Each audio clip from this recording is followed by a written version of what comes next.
teman-teman datang lagi ke pertemuan ke-15 kali ini. Kita bakalan lanjutin nih sharing kita kemarin sama Mas Rafli. Nah, kita bakal bahas masalah lebih lanjut sama Mas Rafli tentang bisnisnya. Nah, Mas Rafli nih gimana nih?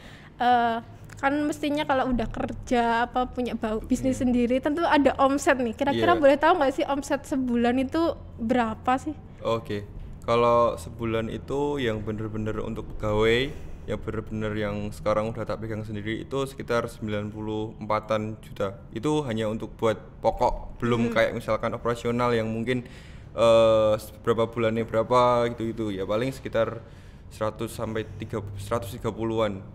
Itu sebulan. Itu sebulan itu buat Mas Rafli sendiri apa nanti dibagikan sama Mama? Tadi kan ini Oh ya sama nah kalau untuk sama Mama itu cuman dibagi nih sama Mama itu cuman pas yang kayak misalkan tukang borongan. Misalkan kan tukang borongan itu kan kadang aku yang make, kadang Mama yang make. Misalkan sebenarnya kalau Mama udah enggak sih sekarang. Aku sama Kakak sekarang yang jalan. Jadi kalau dari 90 berapa itu siapa yang make dulu. Misalkan kalau aku makainya yang kayak oh ini baru bangun perumahan, sekarang kan aku baru bangun perumahan, misalkan bangun perumahan yang ini ya udah aku bayarnya cuma itu. Tapi kalau ditotalin semua pembukuan nih semuanya itu sekitar segitu satu bulannya.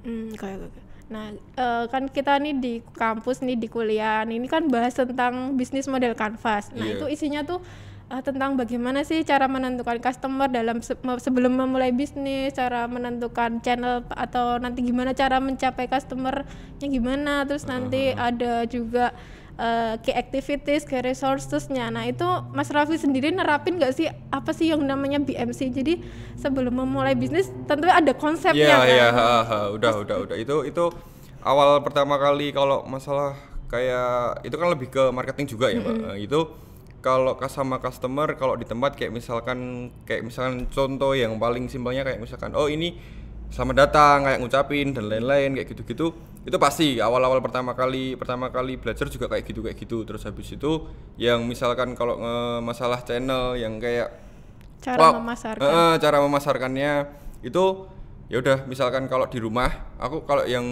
aku pakainya biasanya kalau Facebook Ad, Instagram Ad lebih pakai yang kalau sosmed pakai yang itu. Terus habis itu kalau misalkan kan kalau rumah itu biasanya lebih kayak orang ke orang juga.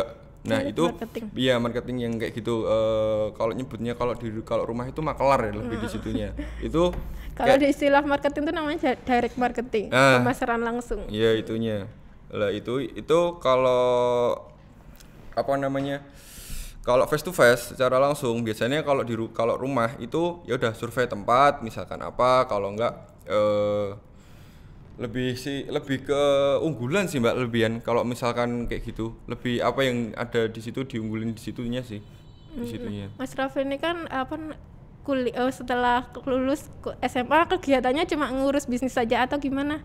Kalau itu sih awalnya sebenarnya disuruh kuliah, cuman kan daripada kuliahnya itu tuh disuruh kuliah kasarnya itu terserah lah mau kuliah apa lah, tapi kan nanti semester 2 nih pas tahun kedua nih kamu daftar lagi tapi yang disuruh Mama sama Kakak lah. Aku mikirnya daripada harus buang-buang uang sama buang-buang waktu mending aku ngefokusin satu dulu. Misalkan kan ini ngurusin kerjaan dari setahun kemarin, ya udah setahun kemarin itu tak buang buat ngurusin kerjaan dan waktu ini yang sekarang itu udah bener-bener enak, udah bisa ditinggal sekarang. Jadi misalkan contoh mudahnya misalkan aku mau ke luar kota ketemu siapa karena kan aku pengennya di luar kota ya Mbak, nggak terus di Solo terus ya.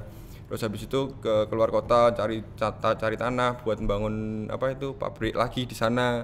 Karena kan kalau aku di Solo terus pasti ya di bawah kaki Kakak, di bawah kaki Mama terus dilihatnya sama orang, pasti kan gitu terus. Mending aku keluar kota sekalian lah. Itu enaknya sekarang udah bisa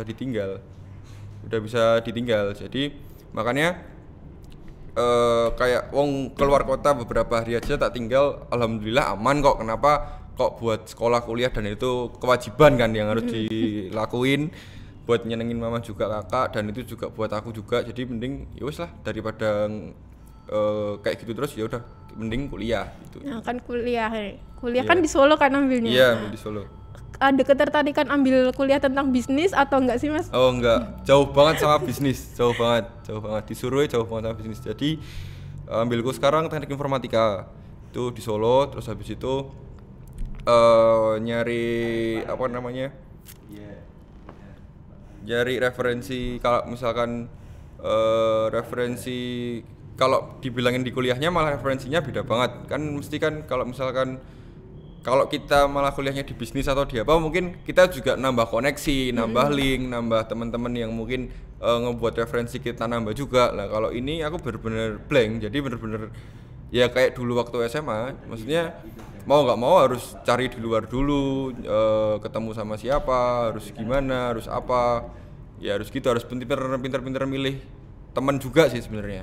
Berarti mulainya cuma otodidak ya berarti? Iya, otodidak. Belajarnya otodidak. Nah, kalau teknik teknik informatika sama bisnis kan jauh kan? Iya. Mungkin bisa nanti buat ngoding tentang cara pemasarannya. Iya. Lebih ke pemasarannya yang tak kejar kalau di informatika. Nah, tadi kan apa namanya kerjanya mau memasarkan ke luar kota nih. Iya. Luar kota mana aja sih yang udah dibidik? Oh, kalau yang udah jalan sekarang, kalau perumahan yang udah jalan sampai sekarang itu di Kudus sama Pati. Itu yang udah jalan sampai sekarang. Kalau kemarin itu yang mau diambil tanah, yang mau tak buat, yang insya Allah kalau jadi ini nanti pengenku sendiri itu yang di Pati, di sana ngebuat produksianku sendiri itu di sana, karena udah bener-bener pengen lepas lah dari kakak sama mama. Gitu. Itu nanti di Pati tuh apa? Ada pabriknya sendiri gitu? Sama kayak di Solo, cuman itu bener-bener yang tak pegang sendiri yang di sana. Kalau luar Jawa Tengah gimana Mas? Belum kepikiran. Tapi ada lah ya rencana ya. Kalau misalkan luar Jawa Tengah mungkin lebih ke proyeknya ya Mbak, enggak yang produksinya. Nah, pernah nggak sih ada masalah sama keluarga? Kamu tuh jangan gini loh. Oh iya pasti perdebatan kayak gitu. Gimana cara mengatasinya Mas? Kalau aku sih biasanya kalau sama mama sih, kalau mama debat pasti kalau mama pasti ya wis lah. Nggak apa-apa, misal kamu meh gini nggak apa-apa. Yus, jalanin sih. Kamu tuh bukan orang sing mesti nek belum kepentok, belum gini, yo belum ngerasa. Tapi nek kamu meh nyoba ya nyoba wae. Tapi beda nek kakak kan sama-sama nggak bisa, sama-sama batu nih. Jadi nggak bisa ya wis nek kamu gini kamu harus gini. Nek aku ya kayak biasanya kayak gitu. Jadi yang nengahin mama sih kalau perdebatan kayak gitu. Nah, melenceng nih, gimana sih nanti kalau misal customer kan perumahan ada apa marketer, ada apa namanya makelar itu tadi. Nah, gimana kalau mereka minta diskon tuh gimana tuh? Oh iya. Kalau misalkan kayak makelar sama customer itu biasanya kan minta diskon juga. Nah itu mulai kayak kita nawarin produk aja, misalkan jangan sampai profit yang kita dapat dari customer itu turun. Intinya kalau misalkan kita lebih mending mungkin kita nambahin sesuatu, misalkan mungkin dari bangku, kursi, atau misalkan kitchen set kayak gitu-gitu, lebih kita nambahin produk dari kita aja yang memungkinkan itu masih kita juga sama-sama untung juga gitu. Jadi jangan sampai yang penting kalau untuk profit jangan sampai itu turun nih. Kalau bisa sama, cuman kita nambahin produk. Berarti lebih ke bonus gitu ya? Iya, lebih nambahin bonus gitu. Ya kayak gitu. Perlu nggak sih kita tuh bangun rumah tuh ngikutin tren? Apa sih yang ada tren sekarang sama kemarin kan mesti beda. Perlu nggak sih menurut Mas Rafli itu? Gini, kalau misalkan aku kalau untuk rumah, kalau tren kita ngejarnya tren, berarti kita mau nggak mau kita harus ngulik rumah yang itu pasti mewah, nggak mungkin nggak. Kalau kita ngulik tanah sama rumah yang mewah, itu kan kita juga pasti aku nggak ngejar profitnya yang gede tapi lama, aku lebih yang kecil tapi cepat. Nah ya cepat aja kayak gitu-gitu, karena sama aja kita misalkan bangun rumah bagus, oke, kita ngikutin tren, tapi pada akhirnya kamu nggak bisa muter, kamu nggak bisa apa-apa, malah kamu sendiri sing nanti bakal jadi masalah buat kamu sendiri. Karena yang pasti ya kalau kamu emang bener-bener dapat modal yang bener-bener uang itu diem bersih langsung, oke, ini tak buat ini, aku invest rumah, aku bangun rumah, habis itu tak jual. Oke, itu aku nggak apa-apa kalau kayak gitu, karena kan bener-bener uang yang nggak buat muter lagi atau apa, emang bener-bener buat invest, katakanlah kayak gitu, nggak apa-apa kalau kayak gitu. Tapi kalau misalkan kita nggak tahu, kalau misalkan kayak aku masih ada utang sama kakak sama mama, nggak mungkin aku mikir selama itu. mau nggak mau kan tetap mau nggak mau aku harus pikir gimana caranya itu cepat muter, cepat laku. Jadi kalau tren modal pasti, kalau aku mesti selalu update untuk masalah itu. Cuman yang tak kencengin sekarang lebih ke harga, Mbak. Lebih di mana porsi orang misalkan daripada kamu beli motor, beli mobil, angsurannya juga sama, mending kamu beli rumah, investasi.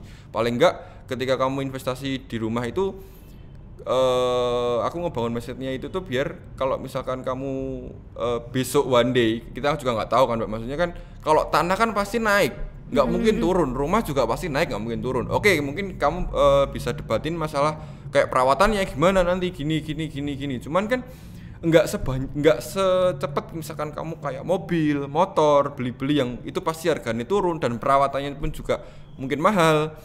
Kalau aku sih mending di rumah sama bukan berarti karena aku bangun rumah terus aku nyuruh investasinya di rumah ya Mbak, nggak gitu. Cuman aku jalan kemarin masalah-masalah pun juga kayak misalkan aku ngambil mobil, ngambil apa, jatuhnya itu juga pasti malah di situnya. Makanya aku mikir daripada kamu harus kredit mobil, kredit motor atau mungkin kredit barang-barang kecil yang lain yang nantinya pun dijual juga turun, mending kamu investasi rumah sampai dari sekarang gitu. Karena kan mungkin ketika kamu itu, aku udah ngitung misalkan orang ngekos sama beli rumah, misal sampai kamu punya kerjaan itu udah sampai tak hitung kayak gitunya. Jadi paling enggak kamu itu punya rumah sendiri, kan kita juga nggak harus rumah yang bagus misalnya. Makanya aku bilangnya harganya yang di bawah standar, karena aku nyari plafon yang bener-bener orang biasa bisa beli, misalkan gitu, misalkan menengah ke bawah bisa beli, habis itu mereka juga bisa misalkan mau KPR atau misalkan pinjem bank atau gimana lah, itu aku juga bakal bantu sampai situnya juga gitu. Jadi biar dia juga bisa enak juga. Itu lebih yang tak kejar lebih itunya sih Mbak kalau aku. Nah kan kan Mas Raffi ini kan bisnis keluarga ya. Yeah. Kalau ada masalah utang tadi kan ada hitam di atas putih atau enggak sih Mas? Untuk sementara ini enggak. Kalau sama kakak sama mama enggak ada. Itu enggak ada kayak gitunya. Oh berarti nanti kalau ada masalah kayak serius gitu malah susah enggak sih Mas? Sebenarnya lebih susah ya. Cuman kalau perjanjian enggak, tapi kalau catatan iya. Catatan misalkan aku ngambil pasir segini, ngambil semen segini, ngambil besi segini, ngambil baja ringan segini, misalkan kayak gitu-gitu. Nah, itu ada catatannya Mbak. Kayak kalau kayak gitunya iya ada, cuman kalau perjanjiannya enggak ada. Tapi kalau lebih bagusnya kalau mau itu mending pakai itu sih. Aku menyaranin pakai hitam di atas putih. Nah, itu nanti ada bunga nggak sih Kak? Kalau tadi kan utang mama, utang kakak kan, itu nanti kalian bayar bunga lagi atau nggak sih? Oh enggak. Kalau itu enggak pernah sih. Kalau itu enggak pernah. Mereka enggak pernah minta, enggak pernah bilang, enggak pernah piye. Kadang sadar diri aja sih Mbak. Jadi misalkan mungkin berapa bulan baru laku atau gimana, mereka kan juga pasti tahu nek misalkan aduh kowe mesti operasionalmu segini, baru laku apa gimana, mesti kan ya wes kadang aku nambahin misalkan berapa persen atau berapa, aku sendiri yang nambahin, tapi mereka mesti ngembaliin. Kalau nggak ngembaliin itu paling mereka ngasih uang itu kayak ke pegawaiku sendiri, kayak misalkan dibeliin apa makan siang atau mungkin ditambahin berapa biasanya dikembaliinnya gitu. Kalau misalkan aku nggak mau terima biasanya gitu kalau kakak sama mama sih. Nah tadi gimana sih caranya lepas dari bayang-bayang keluarga? Jadi itu. Mas Raffi itu bisa berdiri sendiri tuh gimana sih? Kalau bener-bener berdiri sendiri sekarang masih belum bisa ya Mbak, masih tetap ke bayang-bayang sama kakak sama mama. Kalau di Solo, cuman aku kenapa dari kemarin keluar kota terus? Karena bener-bener di situ real sendiri gitu loh. Bener-bener orang ngelihat aku ya udah Rafli ya yang ini, nggak ngelihat dari segi kakak, mama, nggak lihat dari situnya. Cuman kalau di Solo itu pasti lihatnya dari mama sama kakak, misalkan kayak pengajuan ke bank dan lain-lain, atau mungkin customer yang mau pengajuan ke bank itu kadang itu iya pasti mbaknya juga ngeliat kayak ini masih anak kecil gitu. Aku sendiri pun utang di bank nggak bisa kan, itu juga kan. Makanya aku nggak bisa utang di bank karena umurku masih segini, nggak mungkin bisa utang bank itu pasti. Makanya aku cuma bisa ngemanfaatin yang ada di rumah, kalau nggak link yang bisa tak pakai misalkan gitu dari kakak sama mama kayak di bank dan lain-lain. Jadi mereka berpikirnya pertama kali yang di bank ya Mbak, yang pernah tak lakuin itu sedikit cerita itu, aku sempet disuruh kan itu pengajuan, misalkan pengajuan KPR atau apapun itu biasanya kalau developer rumah itu biasanya disuruh di kayak misalkan ada tempat sendiri lah, misalkan ada tempat meeting atau apa.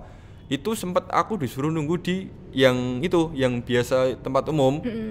Aku mau kasih nggak minta untuk disamain ya, cuman dari situ aku udah ngerasa kalau kamu masih ngeliatnya ya tetap anak kecil, tapi nggak apa-apa ya, emang aku ngeliatnya dari anak kecil, cuman impactnya adalah ketika aku digituin, habis itu kan itu banknya udah kerja sama mama sekitar 15 tahunan 20 tahunan. Jadi kayak aku anaknya ini gitu.